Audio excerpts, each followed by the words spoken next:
Hi guys, back with a few more chapters of Piecing Me Together by Renee Watson. We're going to start with chapter 13. Chapter 13 is titled Iha, which means daughter. Woman to Woman has one monthly meeting where we all gather together, and in between those meetings we have one-on-one outings with our mentors. Last Friday, Maxine was supposed to take me out for dinner, but at the last minute she canceled.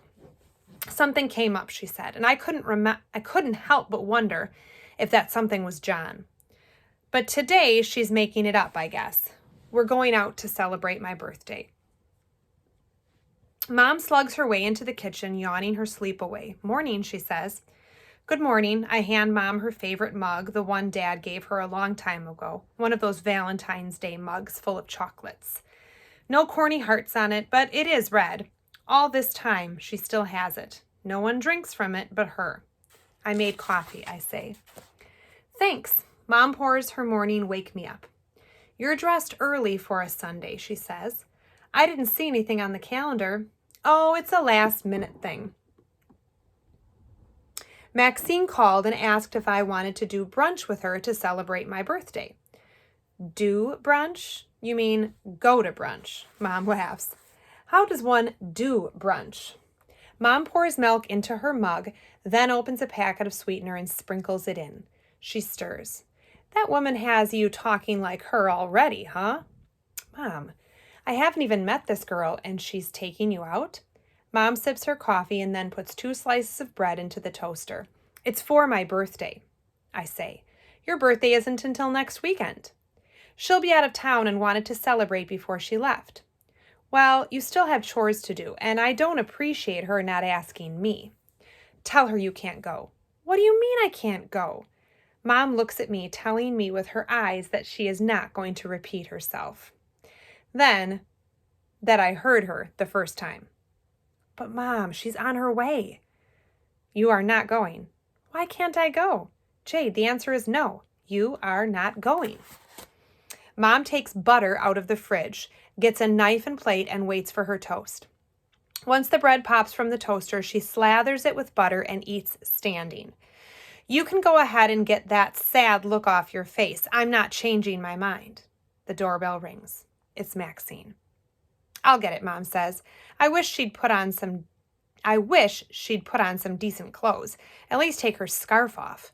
She opens the door, barely giving Maxine a chance to speak. Good morning, she says. You must be Maxine. Mom has her hand on her hip and won't let Maxine through the door. I'm sorry you wasted your time and gas coming over here, but Jade is not going with you today. Oh, I'm sorry to hear that. I was hoping to do an early B-Day celebration with her and spend some quality time together, Maxine says. Is she okay? Oh, she's fine, Mom says. I would appreciate it if you contact me before you and Jade make plans. Jade is not grown. Believe it or not, she does have a mother, and that's me. Well, I apologize, Miss Butler, Maxine says. I didn't mean to disrespect you. It's just, well, I know you're not home that often, and so when I'm not at home, I'm working. And what does that have to do with anything? I wish Maxine would have apologized and left it at that.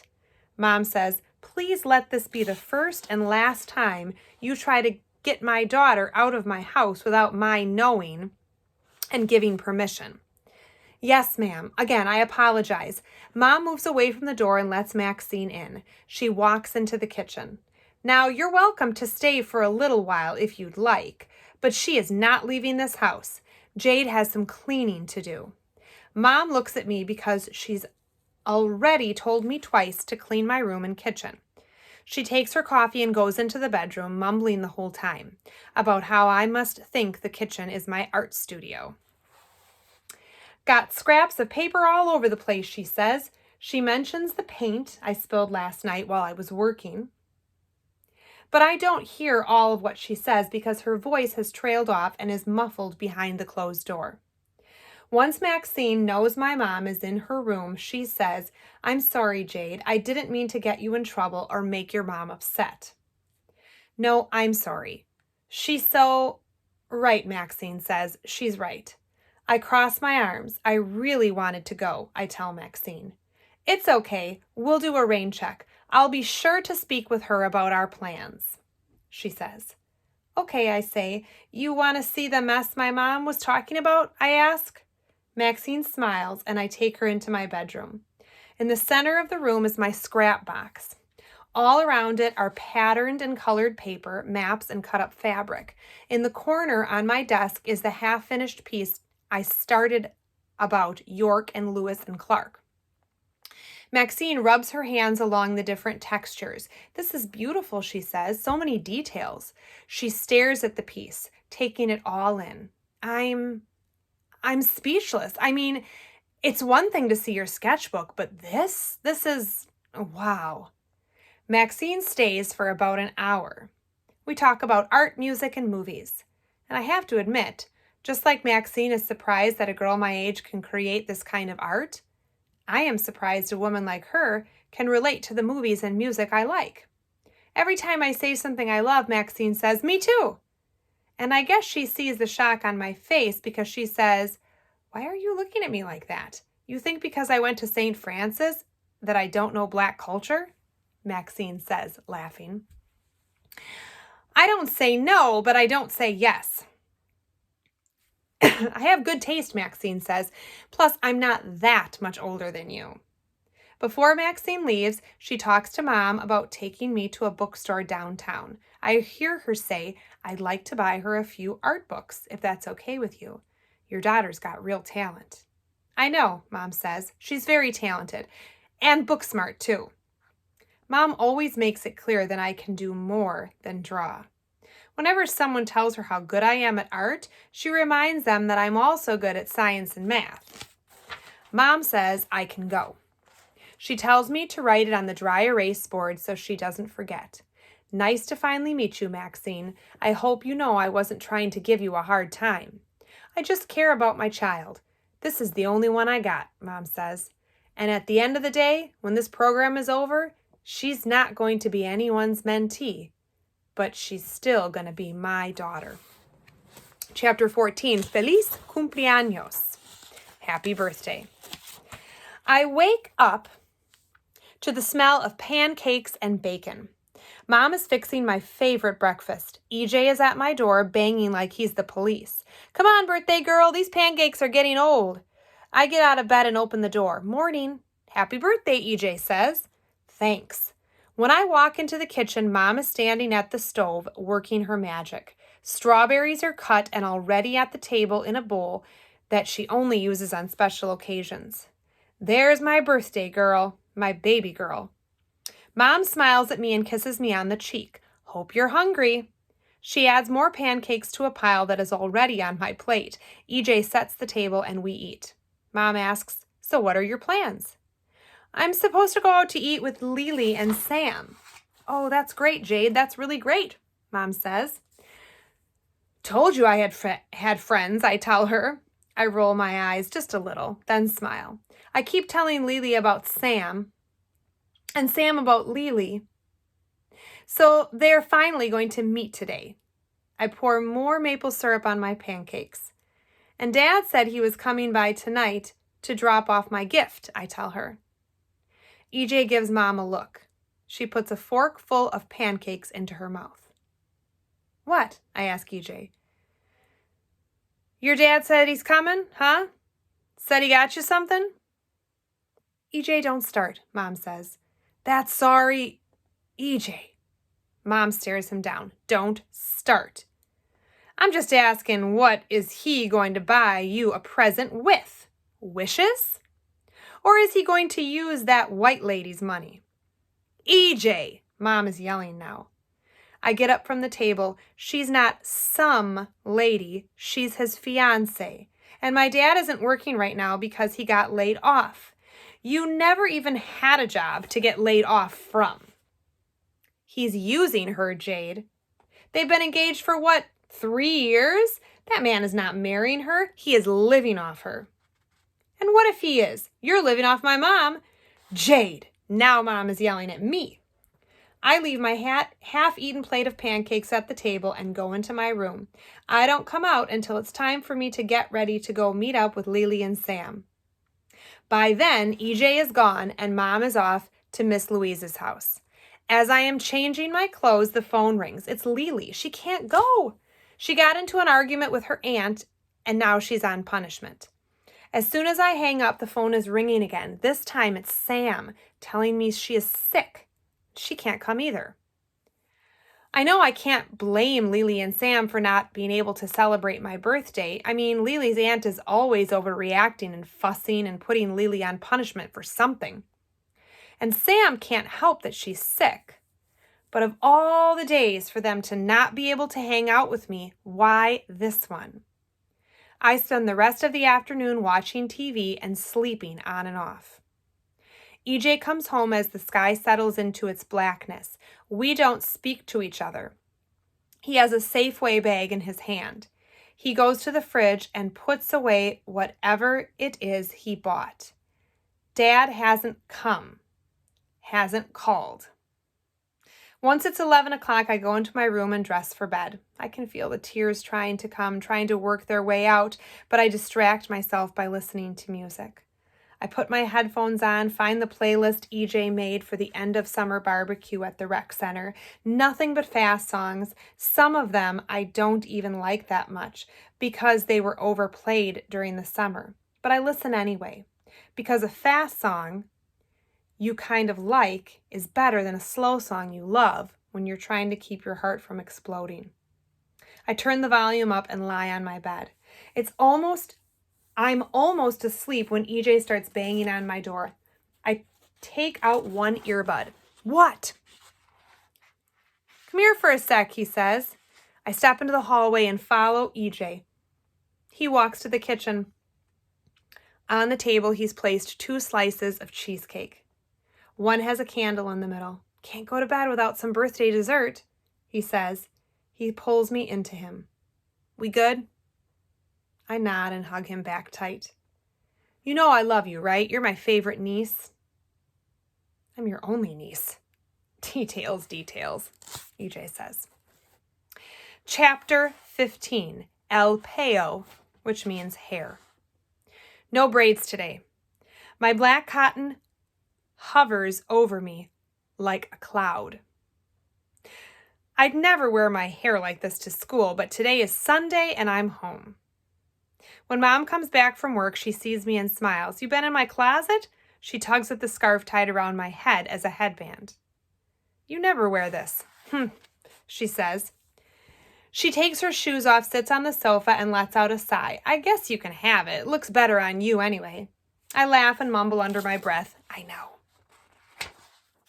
Chapter 16. Regalo, which means gift. The weekend is over and Monday has come with wind and rain. I hold my umbrella in front of me like a warrior's shield to keep the rain from hitting my face. I hold on tight to the top so it doesn't blow away.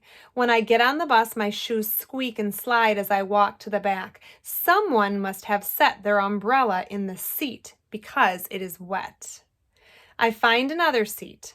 Sam isn't at her stop this morning, so the second half of the bus ride is quiet and slow, like it used to be last year. Once I get to school, I head to my locker. Josiah is walking toward me. Hey, Jade, happy birthday, he says. Thanks. I didn't even know he knew it was my birthday. I turn the corner and walk past Mrs. Parker's office. When she sees me, she walks to the door and says, Hope you have a great birthday, Jade. Oh, it was Saturday, but thank you. Well, happy belated, she says. I keep walking toward my locker. I see Sam standing at the end of the hallway. She is at my locker. Only it doesn't look like my locker because there are balloons and an oversized card taped on it. I walk faster, and when I get to her, she holds her arms out and hugs me.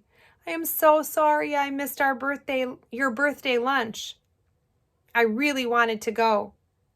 Sam, this is so... Wow, thank you. You're welcome, she says. For the rest of the day, whenever I'm at my locker, someone calls out, Happy birthday to me. Even people I don't even know. Having balloons taped to your locker brings a lot of attention. Usually, I don't like attention put on me, but today, it doesn't feel too bad.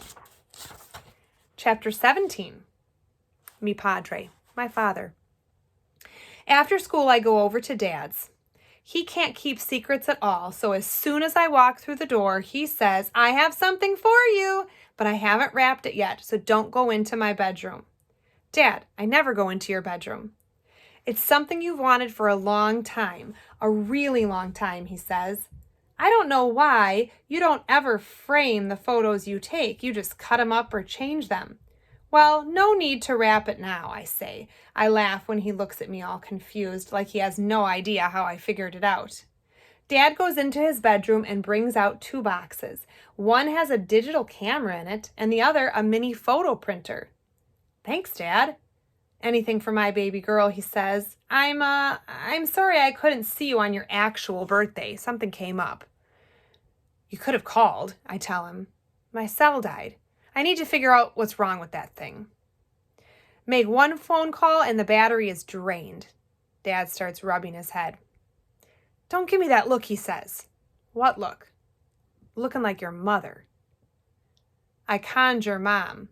What would she say? "The point isn't your phone dying.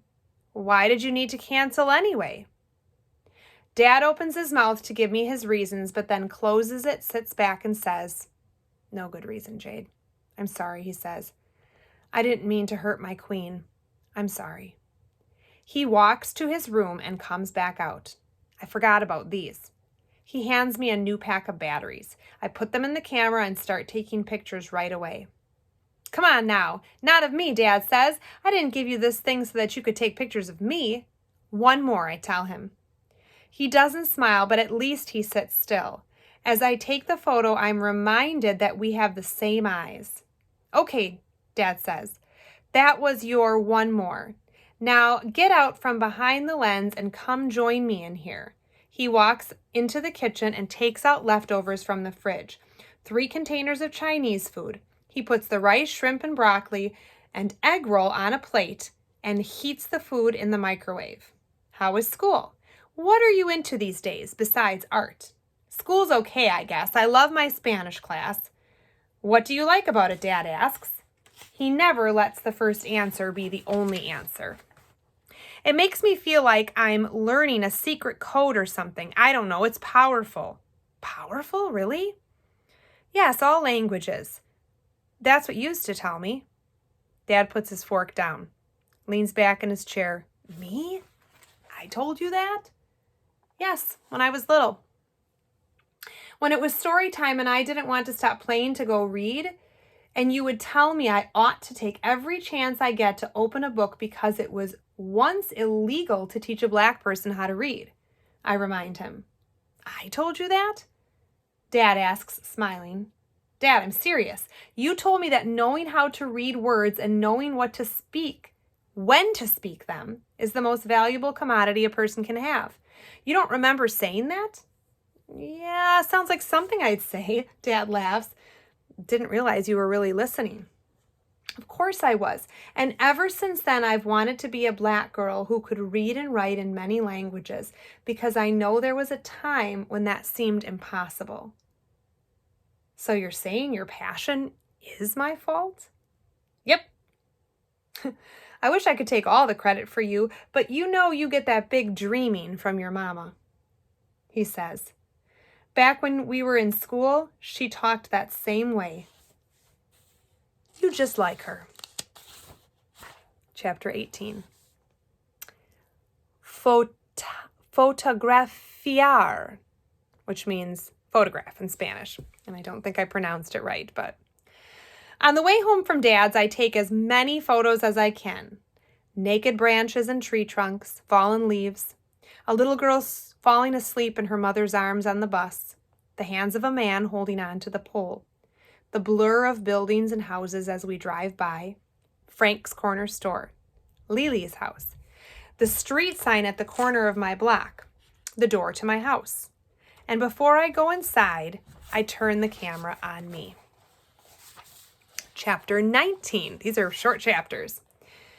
Libros, which means books. "This place feels magical," I say to Maxine. When she first told me she was bringing me to a bookstore, I wasn't that excited to go, but Powell's isn't just any bookstore. It's a massive haven that sells any book you can think of. There are so many rooms and floors. They give you a map. I've never ever heard of a bookstore giving you a map so you can get through it. We go to the art section, which is not a section but a whole room. A short tan woman with a kinky afro walks over to us. Can I help you with anything? Hi, Maxine says. This is Jade. She's an artist, collagist, and we're looking for some books for inspiration that show the work of Black collagists. Afro woman says, oh, so you're an artist. She starts walking fast through the aisles. What do you make art about? She turns down an aisle, starts slowing down, and then stops when we get to the middle. I tell her all the things I love making art about. Well, I have the perfect book for you, she says. She pulls a book off of the shelf. Have you heard of Romare Bearden? He's one of the greats. You'll love his collages. We walk to another aisle in search of more books. Afro woman scans the shelves. Ah, here we go. She pulls out another book. This is a small collection of work from the artist Michaeline Thomas, she says. She does mixed media collages. This is gorgeous, Maxine says. She hands me the book. I look through the pages. I have never seen art like this before. Not in a book. Afro woman walks us to another aisle. Yeah, Michaeline used to live in Portland, she tells us. I don't hear all of what she is saying because I am looking through the book, staring at these brown women and their faces that are pieced together with different shades of brown, different size features, all mismatched, yet perfectly puzzled together to make them whole beings. I want to do this, I say out loud. They don't hear me because they are too busy talking about Michaeline and where we went to school and where she lived in Portland. The whole way to the cashier, I'm trying to choose which book to get now and which one to come back for. When we get in line, Maxine takes both books and says, anything else you want? Is that a trick question? I say no. She pays for the books. I can't stop thanking Maxine. She says, you are more than welcome. Just thank me by making some great art. Once we're in the car, I feel bad because we're not talking much. Seems like we should be getting to know each other. But the whole way home, all I can do is stare at these masterpieces, study the making of me.